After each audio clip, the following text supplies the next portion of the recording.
Namasté. L'Inde est un pays lointain, secret, qui excite notre curiosité, nous fait rêver et nous fait peur à la fois.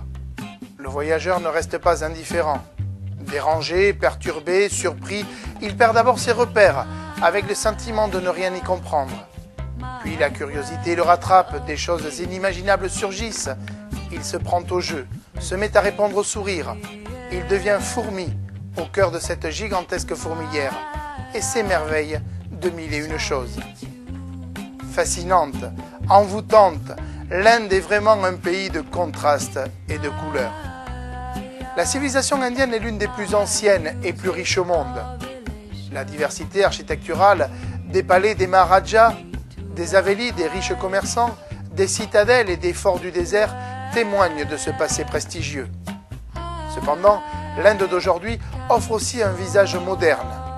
Buildings, grands centres commerciaux et magasins de luxe se développent dans tout le pays. Le rêve indien est de s'occidentaliser et consommer toujours plus. Parallèlement, la pauvreté ne fait que croître et plus de 350 millions d'Indiens vivent sous le seuil de pauvreté. Les miséreux habitent des maisons de fortune, sous des bâches et à même le sol, sans eau potable et au milieu des détritus, où les plus démunis espèrent encore trouver quelque chose à vendre. Les bidonvilles s'étendent le long des rivières et des voies ferrées. Dans les grands centres-villes, le trafic est intense et l'air irrespirable.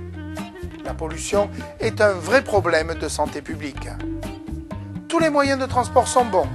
Taxis, motos, scooters, charrettes à bœufs, ânes, chevaux, chameaux et éléphants. L'aspect le plus important de l'Inde reste quand même la religion. Profondément croyants, les Indiens se tournent en permanence vers leurs dieux si nombreux. Islam, sikhisme, bouddhisme et hindouisme sont les différents fondements de cette société si hétéroclite.